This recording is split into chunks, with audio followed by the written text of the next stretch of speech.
Si on pouvait jouer avec un Walkman, je pense qu'on jouerait encore mieux parce qu'on pourrait même danser sur le terrain, faire des tas de trucs. Et d'ailleurs, je conseille à tout le monde d'essayer, c'est super. C'est un homme facile à vivre?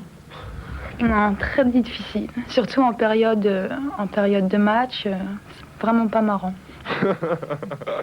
Vendredi soir, quand arrive le match du samedi, il y a une tension qui se crée.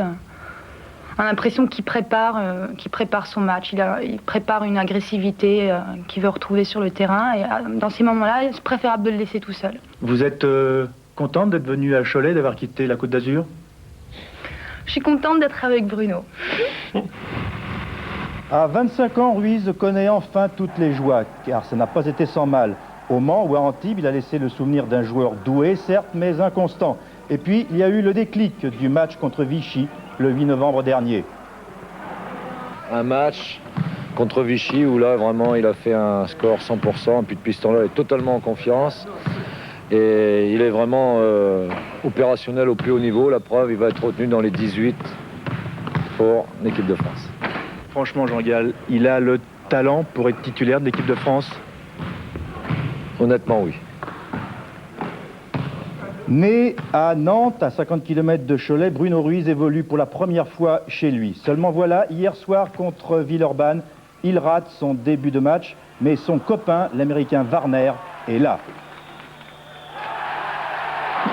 Gall est inquiet, son meneur de jeu n'a pas son rendement habituel. Ruiz est perdu sur le terrain, impressionné par la folle ambiance, la renommée de l'adversaire et ses nouvelles responsabilités. Et je pense que j'avais pas un bon rendement, c'est tout. Didier rentrait à ma place pour pallier à cette déficience.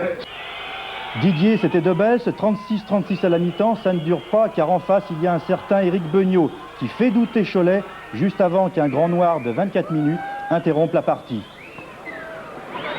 La lumière revient pour Cholet en la personne de Warner, 35 points hier, c'est l'homme du match. 17 paniers réussis sur 22, un pourcentage de réussite de près de 80%. Mais c'est encore Ruiz qui fait le spectacle en fin de rencontre alors que les deux Américains de Cholet, Austin et Warner, ont été éliminés pour 5 fautes.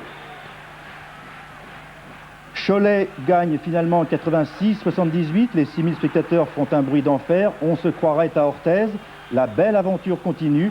Après Monaco il y a 8 jours, Villeurbanne est tombé hier soir. Samedi prochain, un certain Cholet-Orthez va encore faire exploser le stade de la Maigrie avant le Cholet-Limoges du 12 décembre qui vaudra le déplacement, car nous y serons. Les joueurs sont euphoriques, ils ont raison, car hier soir, Ruiz et ses copains ont démontré une fois de plus que le basket était un super spectacle. À domicile, Cholet n'abordait pas cette rencontre avec sérénité, c'est le moins que l'on puisse dire. Bien que leader du championnat, les Rouges savaient à qui ils avaient affaire. Villeurbanne possède un effectif de haut niveau qui lui a permis l'année dernière d'accéder aux demi-finales de la Coupe des Coupes. Cette constatation a peut-être un peu trop freiné les Choletais qui d'entrée de jeu se sont fait mener à la marque par leurs adversaires. Un signe, d'habitude Cholet à domicile ouvre la marque. Samedi, c'est Villeurbanne qui a pris les rênes du match dès les premières secondes. Mais le jeu est longtemps resté au point mort. Le score, toujours en faveur de Villeurbanne, évoluait lentement. À la 7e minute, on en était toujours à 8-4. Les deux équipes semblaient se neutraliser mutuellement. Les Choletais avaient beaucoup de difficultés à évoluer dans la raquette adverse. Villeurbanne était logé à la même enseigne. Seule une plus grande précision dans ses tirs lui permettait de mener à la marque. À la 15e minute, le score était de 30-26 pour Villeurbanne. Ne souhaitant pas que la première mi-temps se termine en faveur de son adversaire, Cholet tente tant bien que mal de revenir à la marque et réussit à arracher l'égalité 34-34 à la fin de la première période. Deuxième mi-temps, Cholet parvient à mener un court instant, mais Villeurbanne revient et reprend le dessus. Nous sommes à la 9e minute, le score est de 59-55 pour Villeurbanne lorsqu'une panne de courant interrompt la partie. EDF offre une pause d'une demi-heure aux joueurs. Troisième mi-temps, si l'on peut dire, Cholet se jette enfin dans le match, mène le jeu, Villeurbanne s'accroche, la partie s'accélère et se termine en faveur des Choletais, 86-78, malgré une bonne prestation de Villeurbanne. Cholet conserve sa place de leader.